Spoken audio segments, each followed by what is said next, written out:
चुनाव का वक्त चल रहा है, चुनाव का मौसम चल रहा है, इसलिए मैंने सोचा कि एक बार सुबह तो मैं आपसे रूबरू होता ही होता हूँ, शाम को भी 4 बजे एक बार आपसे रूबरू हो जाऊँ दिन की बड़ी खबर के साथ। तो आज की सबसे बड़ी खबर जो आई है वो आई है सुप्रीम कोर्ट से, जहां पर सुप्रीम कोर्ट ने आम आदमी पार्टी के तेज तर्रार नेता और प्रखर वक्ता संजय सिंह को शराब घोटाले केस में आखिरकार जमानत दे दी है। जी हाँ, संजय सिंह को सुप्रीम कोर्ट से जमानत मिल गई है। आज की ये सबसे बड़ी खबर है और आपको पता है कि संजय सिंह को 4 अक्टूबर 2023 को शराब घोटाले केस के तहत ईडी ने गिरफ्तार किया था और वो पिछले 6 महीने से जेल में थे। 2 बार उन्होंने कोशिश की जमानत की, लेकिन उनको जमानत नहीं मिली। एक बार दिसंबर में जब वो लोअर कोर्ट गए थे, एक बार फरवरी में जब वो हाई कोर्ट गए थे, लेकिन दोनों ही जगहों से उनकी जमानत रिजेक्ट हो गई थी। लेकिन आज सुप्रीम कोर्ट में उनको जमानत मिल गई। जस्टिस संजीव खन्ना की बेंच में ये उनको जमानत मिली है, जो हमारे पास सूचना अभी आई है। और जब उनको जमानत दी जा रही थी उस वक्त ईडी के जो वकील थे, काउंसलर थे, उन्होंने इनकी जमानत का विरोध नहीं किया। तो इस तरह से आम आदमी पार्टी को एक बहुत बड़ी राहत मिली है संजय सिंह के जमानत के रूप में। निश्चित रूप से संजय सिंह एक ऐसे वक्ता हैं, एक ऐसे नेता हैं, एक ऐसे मजे हुए राजनेता हैं जिन्होंने हर मोड़ पर, हर नुक्कड़ पर, संसद से लेकर सड़क तक उन्होंने अपनी आवाज़ बुलंद की है। चाहे वो किसी के प्रति हो, अडानी के प्रति हो, प्रधानमंत्री नरेंद्र मोदी के प्रति हो, भारतीय जनता पार्टी के प्रति हो, कांग्रेस के प्रति हो, या किसी भी मुद्दे पर जो उनकी बात होती है वो बड़े प्रखर तरीके से, बड़े मजबूत तरीके से वो अपनी बात रखते हैं। तो निश्चित तौर पर जब अभी कुछ दिन पहले आम आदमी पार्टी के मुखिया अरविंद केजरीवाल जेल गए हैं और उनके जेल जाने के 3-4 दिन बाद ही आम आदमी पार्टी के दूसरे बड़े नेता संजय सिंह को जमानत मिल गई है, तो आम आदमी पार्टी के लिए इस चुनाव में निश्चित रूप से ये बूस्टर का काम करेगा।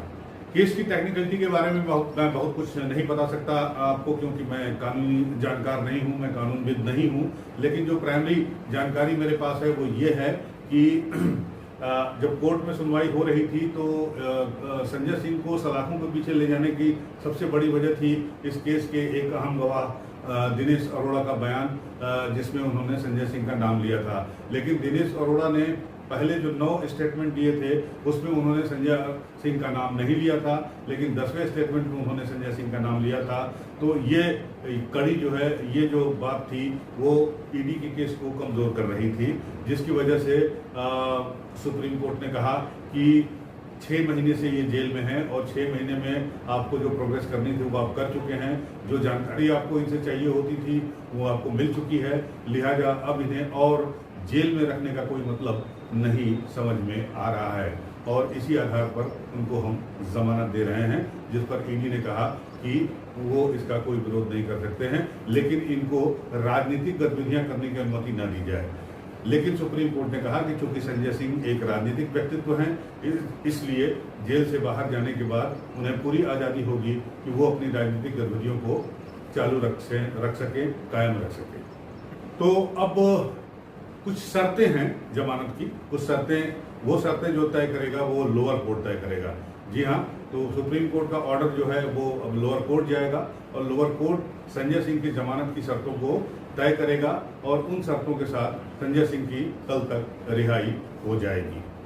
जाहिर सी बात है, आम आदमी पार्टी इसे एक बड़ी जीत के तौर पर देख रही है और आम आदमी पार्टी के लिए एक बहुत बड़ी राहत की बात है। इसके पहले आपको पता है कि अरविंद केजरीवाल की गिरफ्तारी के बाद से जो है पूरे उत्तर भारत में, कम से कम अगर पूरे भारत की बात न करें तो कम से कम उत्तर भारत में जो है वो राजनीतिक माहौल काफ़ी गर्म हो गया था। अभी 3 दिन पहले जो रामलीला मैदान में रैली हुई उसमें सारे विपक्षी नेता एक साथ आए और सबने केजरीवाल की गिरफ्तारी की बात पर चर्चा की, गिरफ्तारी की निंदा की और कहा कि ये एक तानाशाही रवैया है जिसमें ईडी और सीबीआई जैसी एजेंसियों को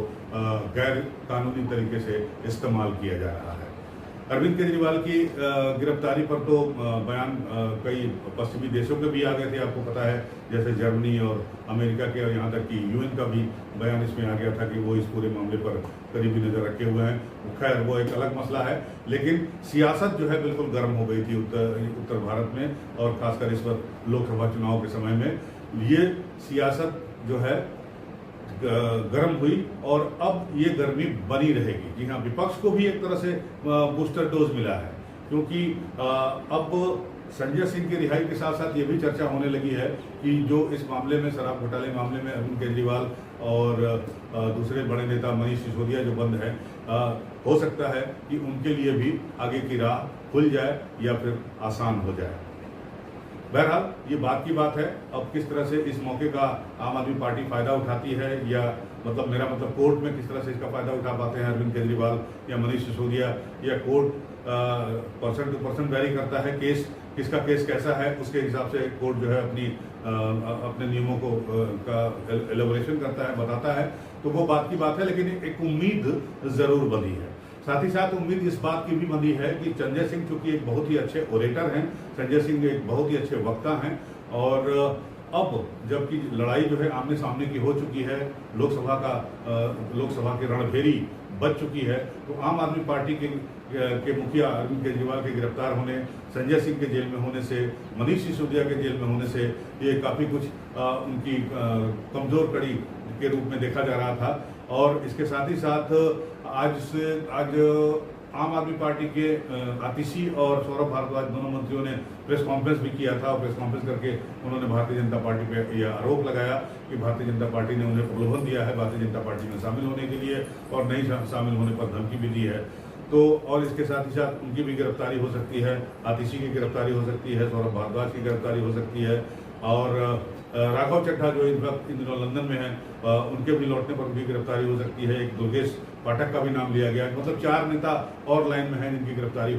हो सकती है, और आम आदमी पार्टी को खत्म करने का पूरा प्रयास किया जा सकता है। पहली पंक्ति के नेताओं को गिरफ्तार किया गया, अब दूसरी पंक्ति के नेताओं को गिरफ्तार करने की बात हो रही है। लेकिन अब जबकि संजय सिंह रिहा हो जाएंगे अगले 24 घंटे के अंदर, और पार्टी की कमान एक तरह से सुनीता केजरीवाल जो अरविंद केजरीवाल की पत्नी है उन्होंने संभाल ली है, तो संजय सिंह और सुनीता केजरीवाल का एक साथ आना जो है वो काफ़ी मायने रखता है, और पार्टी को काफ़ी बूस्ट करेगा। और पार्टी जिसे एक तरह से बिखरने की बात कही जा रही थी या टूटने की बात कही जा रही थी, उस पर अब शायद लगाम लग सकती है,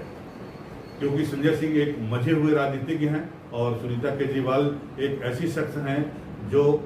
अरविंद केजरीवाल से सीधे मिल सकती हैं, डायरेक्ट मिल सकती हैं, क्योंकि वो उनकी पत्नी हैं, और वो हफ्ते में 3 बार या 4 बार जो भी तिहाड़ जेल के नियम है उसके हिसाब से वो उनसे मुलाकात कर सकती हैं। पार्टी की बात, अपनी बात, परिवार की बात, सारी बातें वो बड़ी आसानी से अरविंद केजरीवाल तक पहुंचा सकती हैं, और अरविंद केजरीवाल की बात, अरविंद केजरीवाल का संदेश वो बड़ी आसानी से घर परिवार के साथ साथ पार्टी तक पहुंचा सकती हैं। तो अरविंद केजरीवाल के संदेश और संजय सिंह की रणनीति के साथ आम आदमी पार्टी अब इस लोकसभा चुनाव में लड़ाई में कूद चुकी है, या कूद गई है एक तरह से आप कहिए। और ये देखना बड़ा दिलचस्प होगा कि किस तरह से क्या रवैया होता है संजय सिंह का, और क्या रोल होता है। कुछ लोग तो ये भी कह रहे हैं कि हो सकता है कि अगर अरविंद केजरीवाल भी लंबे समय तक जेल में रहे, 3 महीने, 4 महीने, 5 महीने, तो संजय सिंह को आम आदमी पार्टी का अध्यक्ष बनाया जा सकता है। लेकिन अभी ये दूर की कौड़ी है। लेकिन इतना जरूर है कि संजय सिंह की रिहाई जो है न सिर्फ आम आदमी पार्टी के लिए बल्कि सुनीता केजरीवाल के लिए भी एक स्ट्रेंथ का काम करेगा, एक ताकत का काम करेगा। और अब आम आदमी पार्टी किस दिशा में और कैसे आगे बढ़ती है इस पे हमारी नज़र बनी रहेगी, और साथ ही साथ आप भी हमारे साथ बने रहिए। अगर आपको हमारा ये वीडियो पसंद आया हो तो हमारे चैनल को लाइक करिए, सब्सक्राइब करिए। मिलते हैं आपसे अगले वीडियो में, तब तक के लिए।